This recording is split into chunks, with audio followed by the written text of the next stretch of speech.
Tuhan yang memberikan ketenangan buat jiwa kita. Kami mau berikan waktu ini Tuhan untuk menyembah-Mu Tuhan. Kita akan berdiri bersama-sama.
Pikiran kami Tuhan, yes.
Apa kabar?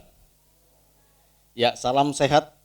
Tetap kita menjaga kesehatan dan kita bersyukur kepada Tuhan sampai dengan saat ini Tuhan telah pelihara kita. Ya, hampir 8 bulan kita menjalani kehidupan new normal ini, tapi kita melihat betapa Tuhan baik. Amin Bapak Ibu. Ya, puji nama Tuhan, pagi hari ini kita akan belajar kebenaran firman Tuhan. Saya undang Bapak Ibu untuk bangkit berdiri, kita akan membaca bersama-sama firman Tuhan. Kita melanjutkan pelajaran yang tersisa dari ulang tahun gereja kita.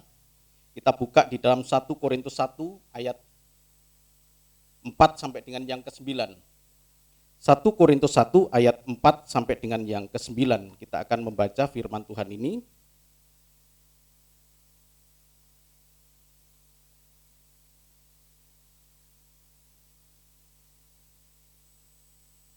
1 Korintus 1 ayat 4 sampai dengan yang ke-9, ucapan syukur kita membaca 1, 2, 3. Aku senantiasa mengucap syukur kepada Allahku karena kamu atas kasih karunia Allah yang dianugerahkannya kepada kamu dalam Kristus Yesus. Sebab di dalam Dia kamu telah menjadi kaya dalam segala hal, dalam segala macam perkataan, dan segala macam pengetahuan, sesuai dengan kesaksian tentang Kristus yang telah diteguhkan di antara kamu. Demikianlah kamu tidak kekurangan dalam suatu karunia pun, sementara kamu menantikan penyataan Tuhan kita Yesus Kristus. Ia juga akan meneguhkan kamu sampai kepada kesudahannya, sehingga kamu tak bercacat pada hari Tuhan kita Yesus Kristus. Allah yang memanggil kamu kepada persekutuan dengan anaknya, Yesus Kristus Tuhan kita adalah setia. Amin. Silakan duduk Bapak Ibu dan Saudaraku. Ya, puji nama Tuhan, pagi hari ini kita belajar satu bagian yang tersisa dari 3 bagian yang sudah kita pelajari tentang kasih karunia. Rasul Paulus mengucap syukur kepada Tuhan karena kasih karunia. Nah, kasih karunia itu dirasakan oleh Rasul Paulus dalam bentuk 3 bagian. Yang pertama adalah jemaat di Korintus menjadi kaya. Kaya di dalam segala perkataan dan pengetahuan. Yang sebelumnya dia miskin tentang perkataan hikmat, dia miskin karena belum mengenal Tuhan. Pengetahuan tentang Allah pun juga mereka miskin.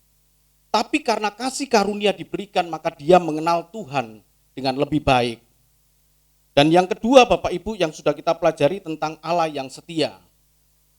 Yang Allah yang memanggil kamu dalam persekutuan dengan anaknya itu adalah Allah yang setia. Allah yang tidak pernah meninggalkan kita. Kemarin sore dalam kaum muda, saya menyampaikan satu tema yang agak sedikit rumit ya tentang Allah Tritunggal. Jadi Bapak Ibu dan Saudaraku, kita mengucap syukur kepada Tuhan karena kita mengenal Allah dengan benar tanpa dipengaruhi oleh agama apapun. Jadi dulu kita punya pemahaman yang mungkin salah Bapak Ibu ya. Allah itu satu, Allah itu esa. Esanya itu keliru kita. Allah Bapa menjadi Allah anak naik kemudian turun menjadi Allah Roh Kudus. Seperti itu. Tapi kenyataan tidak. Dan saya mengucap syukur GBT secara keseluruhan Bapak Ibu ya, tapi kita kan sudah terlebih dulu mengenal walaupun Bapak Ibu ya, waktu saya memperkenalkan hal itu, perjuangannya berat itu. Ditentang habis-habis. Baik oleh pendeta senior dan ditentang habis-habis saya. Bahwa kita itu punya Allah 3. Semacam satu keluarga. Dalam satu keluarga itu ada 3 Allah. Dan ketiganya itu satu. Ada Allah Bapa yang lebih besar daripada Allah Anak ataupun Allah Roh Kudus. Tapi kemarin saya mengikuti seminar yang diadakan oleh GBT, saya cukup terkejut karena pemahamannya sama dengan saya. Kalau dulu nggak jelas ya, dulu ya seperti itulah yang saya sampaikan kepada Bapak Ibu. Nah, supaya apa? Supaya mereka itu mengerti Allah yang memanggil kita itu adalah Allah yang setia. Kita kaya di dalam pengetahuan. Jadi kalau kita berdoa, lain waktu kita akan belajar ya mengenai doa dalam nama Tuhan Yesus. Ada beberapa kesalahan-kesalahan yang diabaikan, sebenarnya salah juga Bapak Ibu ya. Kesalahan-kesalahan yang diabaikan seperti dalam nama Bapa, Putra, dan Roh Kudus, yaitu dalam nama Tuhan Yesus. Bukankah itu sering kita dengar? Kata yang menjadi salah adalah yaitu. Dalam nama Bapa, Putra, dan Roh Kudus, yaitu dalam nama Tuhan Yesus. Seolah-olah nama Bapa, nama Anak, nama Roh Kudus itu satu, yaitu Tuhan Yesus. Enggak, Allah kita enggak begitu modelnya. Tapi kalau kita dalam nama Bapa, Putra, dan Roh Kudus, yang kami kenal dalam nama Tuhan Yesus, betul. Karena kita tidak mengenal Allah Bapa. Kita tidak mengenal Roh Kudus, tapi mengenalnya itu lewat pribadi Allah yang terlihat. Jadi Allah yang tidak terlihat itu sulit kita pelajari, sulit kita kenal kalau tidak ada Allah yang memperlihatkan diri. Jangan terpengaruh oleh agama manapun, bahkan kalau sudah Bapak Ibu sudah mengetahui ini, kalau ada orang lain yang mempertanyakan kita bisa memberikan jawab. Bahkan saya pun siap untuk berdebat ya kalau memang diinginkan oleh pihak lain untuk tentang Allah kita ini, saya siap Bapak Ibu. Tanpa menyinggung Alkitab atau kitab agama lain. Saya tidak mau. Saya akan mengutip dari kitab ini. Supaya kita kenal. Ini kasih karunia. Kasih karunia Allah Bapa jauh lebih besar daripada Allah Anak. Bahkan Allah Anak pun tidak tahu kalau kapan dia akan datang, tidak tahu Bapak Ibu. Sebab otoritas untuk menyuruh Allah Anak turun kembali untuk menjemput gerejanya hanya ada di dalam kuasa Allah Bapa. Ini penting Bapak Ibu, supaya kita mengetahui kasih karunia Allah dengan baik. Kalau tadi saya memperhatikan puji-pujian ya, ada pujian pertama, saya coba mencatat tadi pujian pertama, kemudian pujian yang ketiga. Itu berkata kita diteguhkan, kita dikuatkan. Itu kasih karunia yang akan kita pelajari pada bagian yang ketiga ini. Kalau di dalam Alkitab urutannya, yang pertama adalah jemaat Korintus menjadi kaya dalam segala perkataan dan pengetahuan. Dan kemudian meneguhkan jemaat Korintus sampai kesudahannya pada hari Tuhan. Dan yang ketiga Allah yang setia. Nah kita coba belajar meneguhkan jemaat di Korintus. Dan saya yakin kasih karunia Allah yang dinyatakan dengan peneguhan, kekuatan yang disampaikan kepada jemaat di Korintus itu berlaku bagi kita. Kalau kita kuat sampai dengan saat ini untuk menjelang hari Tuhan, itu bukan kekuatan dari kita.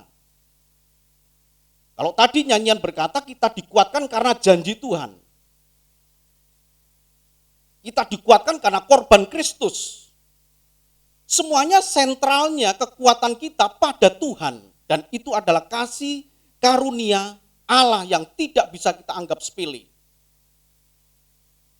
Kalau kita kuat sampai dengan saat ini diteguhkan menjelang sampai dengan hari Tuhan.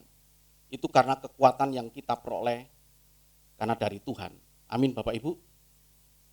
Ada dua bagian menjelang hari Tuhan. Apakah nanti kita diperkenankan oleh Tuhan hidup sampai dengan hari Tuhan datang. Tuhan Yesus menjemput gerejanya di awan-awan. Itu yang kita nanti-nantikan seperti Rasul Paulus menanti-nantikan. Rasul Paulus adalah rasul yang sangat yakin bahwa Tuhan Yesus datang pada zamannya Rasul Paulus. Itu yang disebut sebagai eskatomania. Eskato itu hari akhir, hari Tuhan. Mania itu kekuatan yang yakin betul. Ternyata Tuhan Yesus tidak datang pada zamannya Rasul Paulus. Tetapi iman Rasul Paulus itu sekarang jadi bagian kita. Kalau dulu Rasul Paulus begitu yakin hari Tuhan datang pada zamannya Rasul Paulus, sehingga Rasul Paulus mempersiapkan diri dengan baik. Sampai kehilangan kesenangan dia. Dia korbankan segalanya karena yakin betul. Tapi faktanya Rasul Paulus mati terlebih dulu. Begitu pula dengan kita. Andai kata Tuhan perkenankan kita hidup sampai dengan kedatangan Tuhan. Betul-betul Bapak Ibu, kita persiapkan. Sudah saatnya kita tidak cinta pada dunia. Karena masih ada orang-orang Kristen yang begitu mencintai dunia, Bapak Ibu. Bukan berarti tidak boleh kaya, Bapak Ibu ya. Kalau Bapak Ibu diberkati Tuhan, artinya dipercaya Tuhan untuk mengelola berkat Tuhan. Betul Bapak Ibu.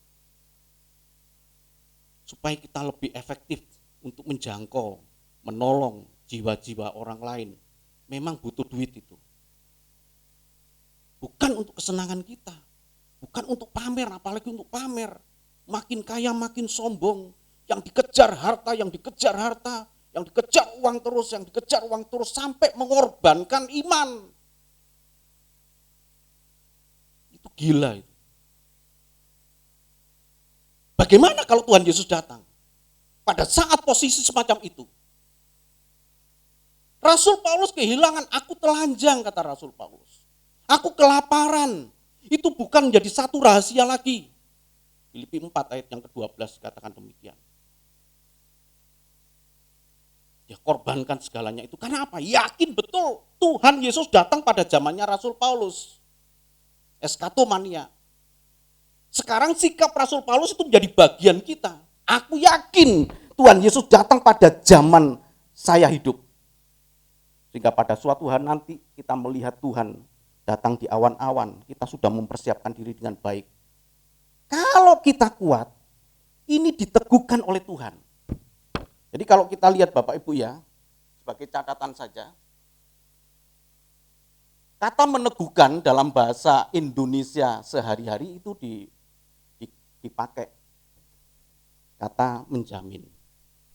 Jadi kalau dilihat di sini, ayat yang ke-8, ia juga akan meneguhkan kamu.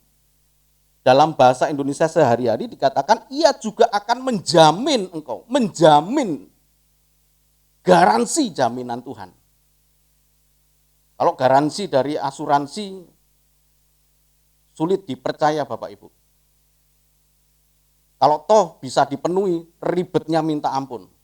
Saya juga ikut asuransi Bapak Ibu, asuransi jiwa. Ini meneguhkan. Yang menjamin itu Tuhan. Nah kalau kita tidak percaya, lalu percaya kepada siapa lagi kalau tidak percaya kepada Tuhan? Jadi kalau di sini ia juga menjamin kamu sampai kepada dijamin oleh Tuhan.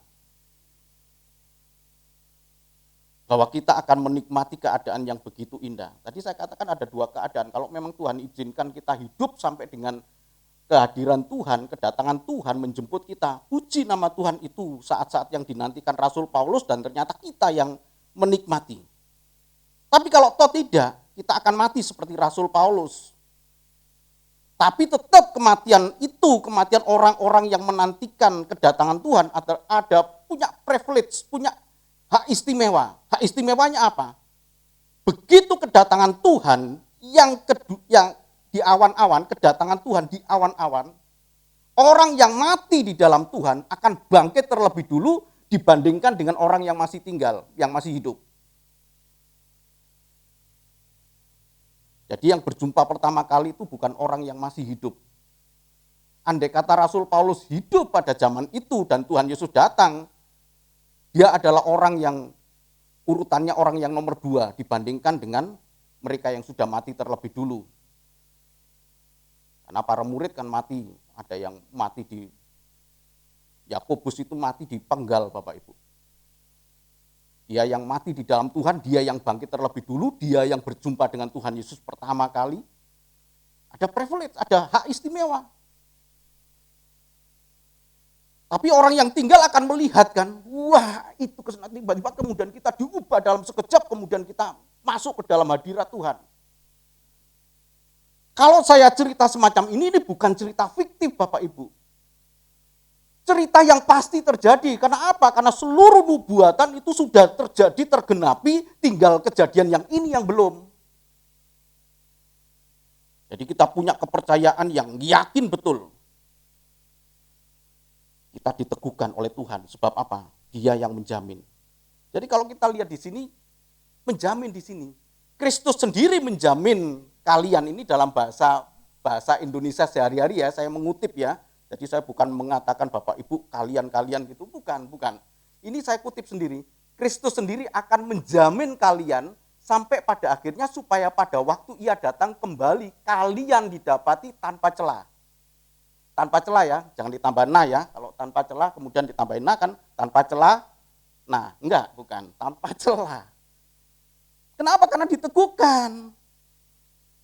Nah kalau kita punya satu keyakinan saya diteguhkan, maka hidup saya berbeda. Makanya tanpa celah di sini. Karena kita pelihara seperti Rasul Paulus memelihara hidupnya. Nah kata bahasa aslinya itu bebaio. Bebaio itu punya pengertian ya. Jadi kata meneguhkan di sini punya pengertian dari bahasa aslinya bebaio ini adalah make sure gitu ya. Atau to make firm, membuat yakin, membuat tegas. Supaya Bapak Ibu jelas saja, meneguhkan itu jaminan Tuhan, Tuhan yang menjamin. Caranya bagaimana? Membuat kita tegas, membuat kita teguh. Itu meneguhkan. Jadi meneguhkan, tadi saya katakan to make sure ini, atau makin yakin. Makin yakin. Beranjak Bapak Ibu, beranjak. Kan tidak otomatis langsung sempurna kita yakin gitu ya. Progresif gitu. Saya lebih senang orang yang berdosa, tetapi punya iman yang naik. Ya, sayang sekali ada papan tulis ya, jadi nggak bisa digeser. Itu kalau orang yang berdosa, kemudian dia bertobat, iman dia mungkin masih rendah gitu ya. Pengenalan dia masih rendah, tapi dia naik. Ini jauh lebih bagus ketimbang orang yang punya iman yang tinggi tetapi flat, tidak punya perkembangan.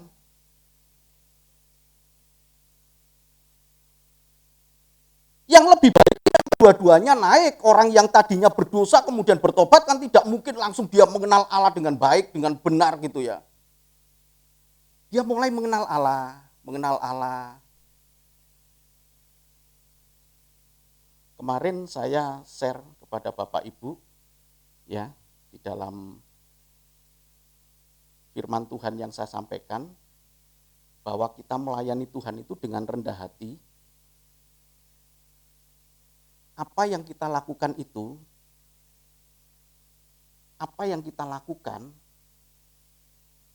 tidak ada maksud dari kita untuk mendapatkan balasan dari Tuhan.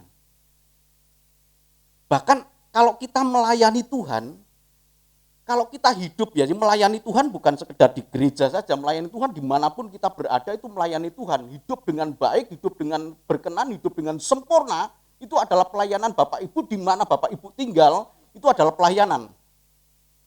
Melayani Tuhan itu Bapak Ibu, bukan untuk balik ke egosentris. Saya melayani Tuhan karena saya merasakan ketenangan batin. Itu kita egosentris, balik ya. Saya melayani Tuhan supaya saya mendapatkan balasan dari Tuhan. Itu egosentris. Saya melayani Tuhan supaya saya bisa masuk ke surga. Itu masih egosentris, Bapak Ibu. Karena yang dipikirkan adalah kepentingan diri sendiri. Kemudian seorang anak Tuhan, dalam tanda petik, sedikit protes. Pak, apa nggak bisa Pak kita meminta balasan Tuhan? Kemudian saya menjawab, itu area agama. Agama manapun akan begitu, Bapak Ibu. Kemudian saya menjelaskan begini. Ini Tuhan ya. Ini Tuhan, ini saya. Tuhan sudah melakukan sesuatu besar. Sudah melakukan sesuatu yang besar. Yang tidak terhingga. Yaitu mengorbankan anaknya yang tunggal yang tidak terkatakan berapa nilainya. Oke ya. Nilainya sangat besar kalau di dalam Alkitab itu diilustrasikan seperti seorang raja yang seorang hamba kemudian punya utang kepada raja dan utangnya itu adalah 10.000 talenta. Kalau kita hitung kira-kira 6 triliun 10.000 talenta itu. Kemudian dihapuskan. Sekarang pantas nggak kita? Kita punya utang besar ini. Sesempurna apapun perbuatan yang saya lakukan, Bapak Ibu, andai kata ini dianggap sebagai bayar utang dari kasih Tuhan, ini loh aku berikan, ya oke, diterima oleh Tuhan. Itu masih belum cukup untuk membayar perbuatan Tuhan, kasih Tuhan yang begitu besar itu. Sekarang saya baru nyicil yang masih terlalu sedikit, kemudian minta dong Tuhan balasan. Yang ini aja belum terbayar loh. Coba Bapak Ibu, ini yang saya maksud makin naik. Makin naik, makin bertambah teguh. Mungkin dulu kita punya pengertian yang begitu Bapak Ibu. Tapi semakin lama, Rasul Paulus sendiri berkata, cukuplah kasih karuniamu Tuhan. Nyicil aja masih belum loh. Kalau ini saya ibaratkan utang ya, saya nyicil nih. Kemudian saya melakukan sesuatu, minta dong Tuhan. Gak salah Bapak Ibu, saya mengatakan tidak salah ya. Tapi kalau kita mau bertumbuh, kalau kita mau makin yakin, meneguhkan di sini kan jaminan Tuhan. Bagaimana caranya kita mendapatkan jaminan Tuhan? Tuhan jamin. Tapi perilaku hidup kita ini semakin yakin akan hidup di dalam Tuhan.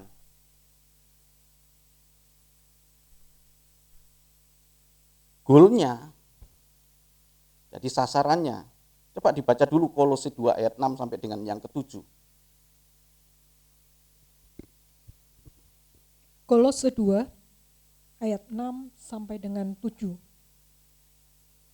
Kamu telah menerima Kristus Yesus Tuhan kita, karena itu hendaklah hidupmu tetap di dalam Dia. Hendaklah kamu berakar di dalam Dia dan dibangun di atas Dia. Hendaklah kamu bertambah teguh dalam iman yang telah diajarkan kepadamu, dan hendaklah hatimu melimpah dengan syukur. Amin. Ini kan bertambah. Ini kan bertambah. Berakar terlebih dulu. Punya akar terlebih dulu. Supaya apa? Supaya punya pegangan akar itu. Menyerap unsur hara itu lewat akar. Kalau di dalam kehidupan kita menyerap firman Tuhan itu lewat pendengaran. Mendengar akan firman Tuhan lewat pendengaran. Jadi kalau kita mendengar saja sulit, sudah terblok gitu ya, resisten, terhalangi. Pintar ngomong tok itu udah, ngomongnya pendeta tok itu. Sudah tertolak terlebih dulu. Tapi kalau telinga kita itu betul-betul dibolongi Bapak Ibu ya, firman Tuhan masuk. kita akan berakar. Seperti pohon itu berakar terlebih dulu. Baru kemudian bertumbuh. Ya ini kan tentu pasti ada orang yang demikian Bapak Ibu. Yang dilihat dari sisi umur, kata Rasul Paulus, dilihat dari sisi umur sebenarnya engkau sudah menjadi pengajar. Tapi ternyata engkau perlu diajar dengan asas-asas tentang Allah. Oh Allah itu baik. Kalau sudah begitu dia senang, Allah itu baik, Allah itu makasih dan lain sebagainya.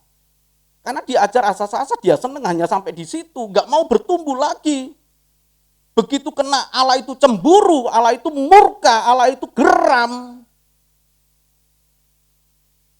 Nggak terima.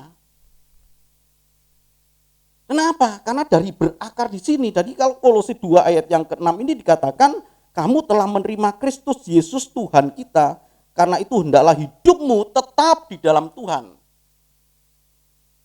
Hendaklah kamu berakar di dalam Dia dan dibangun di atas Dia. Membangun pun juga tidak langsung terpenuhi seperti orang membangun hotel pun juga dasar, kemudian naik. Nah ini supaya kita teguh. Sekarang bagaimana mungkin kita teguh kalau setiap hari kita tidak gumuli dengan firman Tuhan, Bapak Ibu.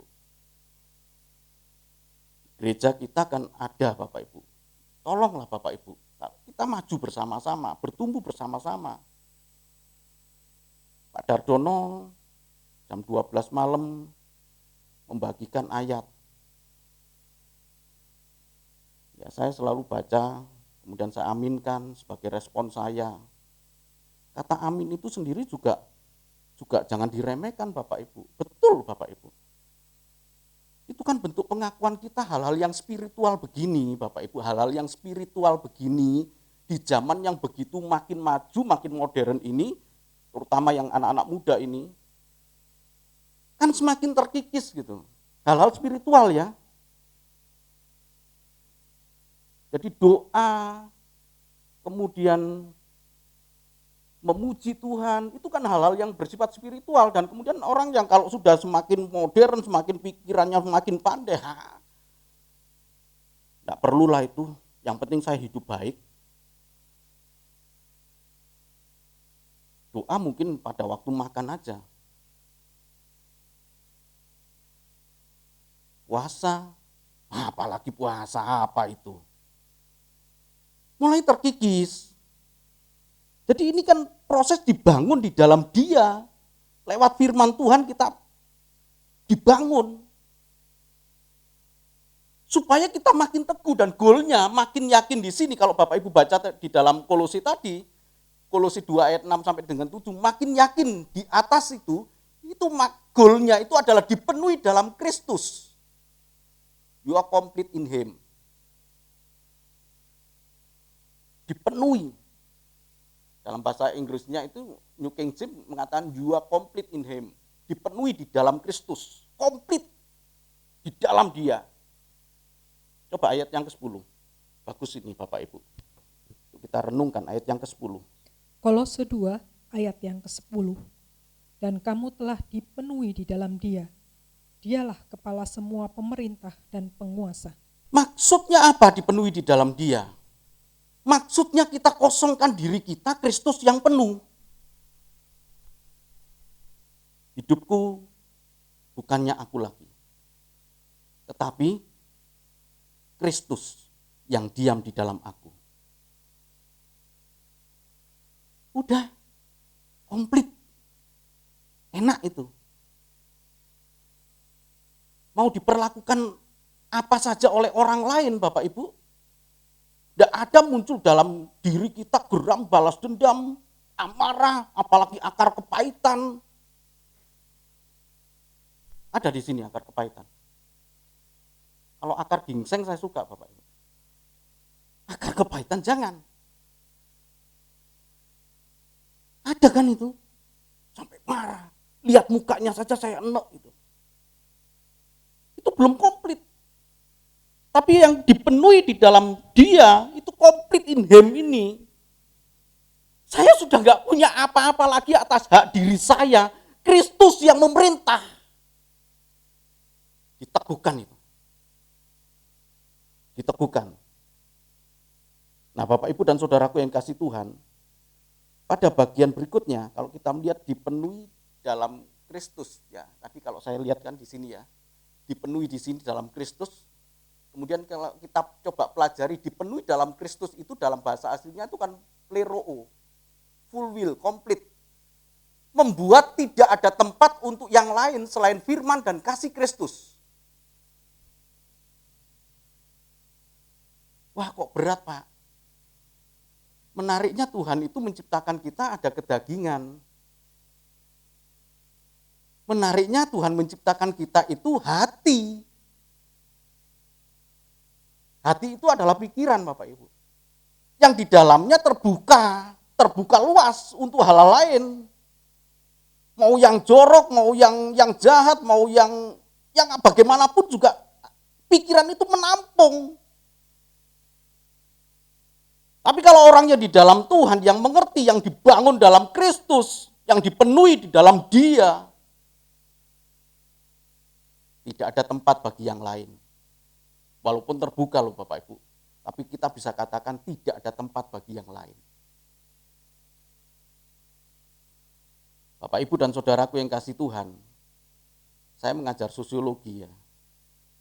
Jadi tadi malam sampai dengan jam berapa itu saya syuting karena nanti malam subuh ya, besok pagi lah, sekitar jam 4 saya harus berangkat ke Bogor Bapak Ibu. Karena Fani, anak dari Pak Handoyo, Olin, Fani akan menikah pada tanggal 10, jadi saya sekalian nganter istri saya, seminggu saya ada di sana, karena istri saya harus kerja. Jadi kalau kita lihat di sini, ya kita harus berjuang begitu Bapak Ibu. Tidak ada tempat. Tidak ada tempat bagi yang lain. Walaupun pikiran terbuka loh, bukan berarti tidak ada tempat itu tertutup. Enggak, terbuka Bapak Ibu. Kita melihat apa yang kita lihat bisa mengusik emosi kita. Tadi saya katakan saya mengajar sosiologi, tadi malam saya syuting dan saya katakan di dalam pengajaran saya itu karena di shoot ya, kemudian nanti hari Senin kan saya tidak bisa ngajar. Jadi mereka lihat di YouTube. Saya katakan gereja itu tinggal di dalam masyarakat yang majemuk dan terjadilah friksi, gesekan-gesekan. Tuhan tidak menempatkan gereja itu pada satu posisi yang baik. Firman Tuhan katakan ditempatkan di tengah-tengah serigala. Ada yang menghina, ada yang mencemooh, ada yang meledek. Dikatakan bahwa Tuhan Yesus itu tidak mati kan, tidak disalib tapi kemudian dibawa digantikan oleh orang lain dan kemudian Tuhan Yesus pacaran dengan Maria Magdalena, kawin dan punya anak. Itu kan kita baca. Bagaimana dengan emosi kita? Wah, marah dan kemudian bisa jadi begitu. Tapi untuk apa meladeni? Engkau menghina Tuhan, engkau menghujat Tuhan, tidak akan pernah mengurangi kemuliaan Tuhan Yesus.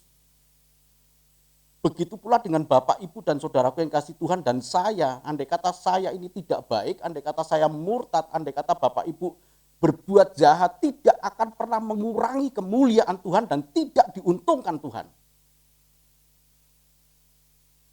Tuhan nggak ada keuntungan itu.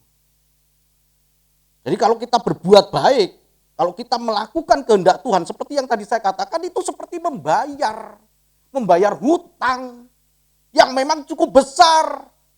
Sesempurna apapun kita tidak akan pernah mampu membayar lunas hal itu. Itulah yang disebut sebagai anugerah. Dibebaskan oleh Tuhan, ayo sini. Jadi kalau nanti Bapak, Ibu, dan Saudaraku diperkenan Tuhan bersama-sama dengan kita semua, dengan saya, diperkenan masuk ke dalam kemuliaan Tuhan, bukan karena surga itu punya pintu yang terbuat dari mutiara. Bukan karena lantainya surga itu emas, tapi kebanggaan kita karena kita berjumpa dengan pribadi yang selama ini kita inginkan. Aku ingin melihat muka dengan muka. Itu Bapak Ibu. Keinginan kita itu. Untuk sampai ke sana diteguhkan. Dibuat yakin oleh Tuhan.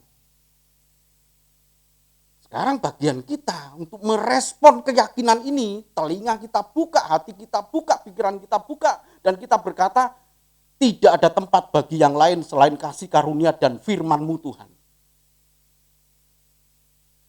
Amin Bapak Ibu. Makin hari kita makin dibuat sempurna oleh Tuhan. Bukan supaya Tuhan memperoleh keuntungan. Keuntungan memang kita peroleh. Karena kita bisa berjumpa dengan pribadi itu. Dan itulah anugerah Tuhan. Jadi goalnya itu dipenuhi. Goalnya itu. Sekarang kalau kita melihat pada bagian yang kedua. Ya, meneguhkan dibuat makin tegas. To make firm ini ya. Dibuat tegas. Kalau tadi kan dibuat makin yakin kan. Saya semakin yakin. Dibangun di dalam Tuhan semakin yakin. Mari Bapak, Ibu, dan Saudaraku mengkoreksikan diri kita, apakah saya hari ini lebih baik daripada kemarin? Itu semakin yakin, semakin dibangun di dalam Tuhan. Sekarang kita makin tegas, iman yang tegas menurut Kamus Bahasa Indonesia itu fanatik. Tegas di sini fanatik. Fanatik itu apa? Teramat kuat kepercayaan, keyakinannya terhadap satu ajaran. Supaya apa? Tidak disesatkan, bukan tidak mudah disesatkan, saya coret. Saya mohon maaf kalau saya sering berkata tidak mudah ini. Setelah saya merenungkan, kalau tidak mudah disesatkan, artinya dia bisa disesatkan walaupun tidak mudah. Tapi akhirnya disesatkan juga. Tapi orang yang punya keyakinan yang makin tegas Bapak Ibu ya, tegas itu enggak ada kompromi. Enggak gitu. Kalau tadi kan dibangun, makin yakin. Kalau sekarang meneguhkan ini punya pengertian yang tadi bahasa aslinya tadi ya, Babeyo tadi, itu fanatik. Sehingga bukan tidak mudah disesatkan, tidak disesatkan. Betapa banyak orang yang kemudian meninggalkan Tuhan. Dengan enaknya loh, dengan seenaknya loh. Hanya gara-gara pasangan hidup lah. Yang kaya, kemudian meninggalkan Tuhan. Dia korbankan Kristus untuk mendapatkan si Sontoloyo itu. Ya itu kalau laki si Sontoloyo, kalau perempuan apa? Dengan mudah meninggalkan iman gara-gara wanita. Karena enggak tegas. Enggak fanatik. Jadi kalau kita lihat di sini tidak disesatkan. Tuhan memberikan peneguhan, memberikan jaminan. Tuhan itu memberikan jaminan bahwa Yesus Kristus itu tetap sama. Ibrani 13 ayat 8 sampai dengan 9. Tolong dibaca. Ibrani 13 ayat 8 dan 9. Yesus Kristus tetap sama, baik kemarin maupun hari ini dan sampai selama-lamanya. Janganlah kamu disesatkan oleh berbagai-bagai ajaran asing, sebab yang baik ialah bahwa hati kamu diperkuat dengan kasih karunia dan bukan dengan pelbagai makanan yang tidak memberi faedah kepada mereka yang menuruti aturan-aturan makanan macam itu. Amin. Yesus Kristus tetap sama, baik kemarin maupun hari ini dan sampai selama-lamanya dia tetap sama. Ada dua bagian tetap samanya Tuhan, itu tetap samanya pada bagian yang pertama Tuhan Yesus bisa mengobrak-ngabrik bait suci dan berkata, ini tempat rumah doa. Kenapa kamu ubah menjadi sarang penyamun? Dan kemudian Tuhan Yesus abrik-abrik tetap sama.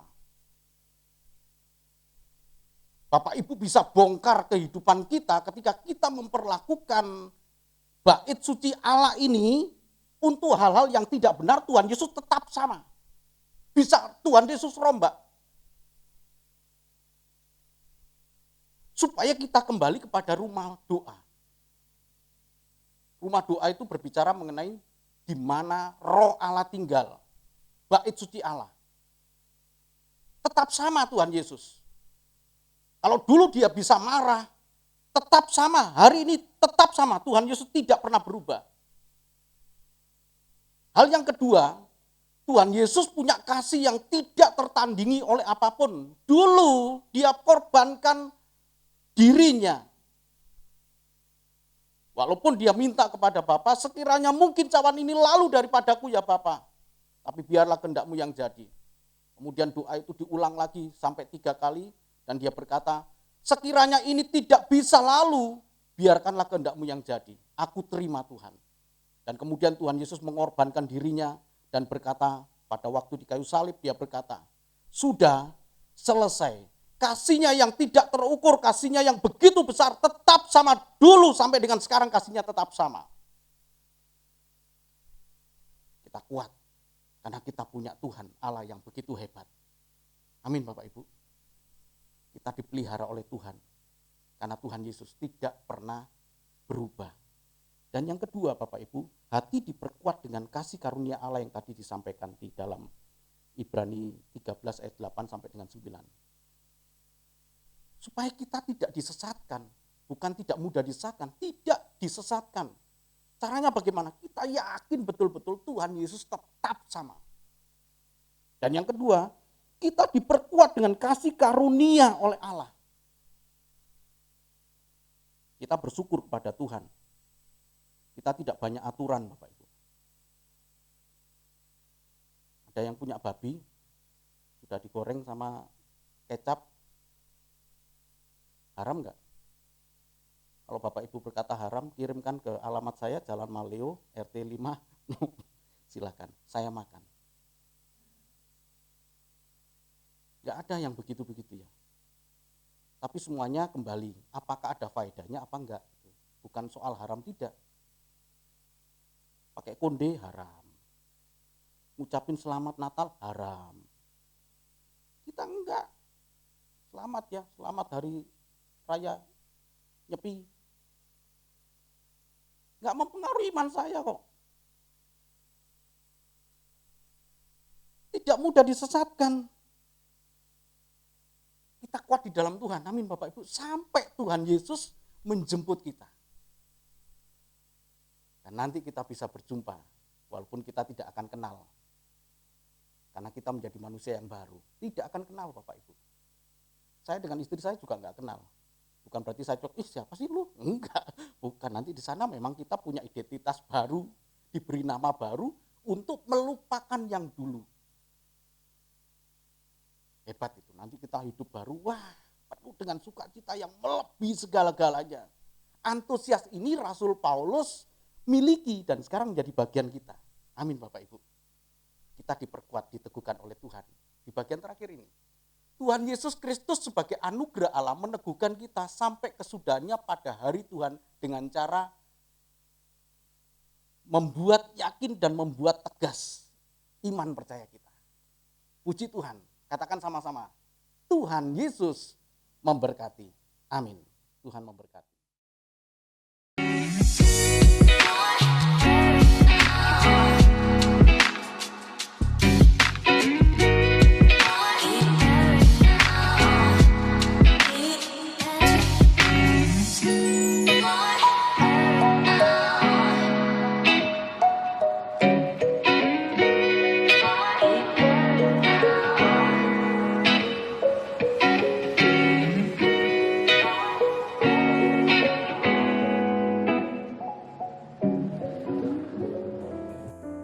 Kami bersyukur kepada Engkau Tuhan, jika kami ada sampai dengan saat ini, dan bukan sekedar kami ada, tapi kami memiliki hidup yang sempurna di hadapan Engkau Tuhan.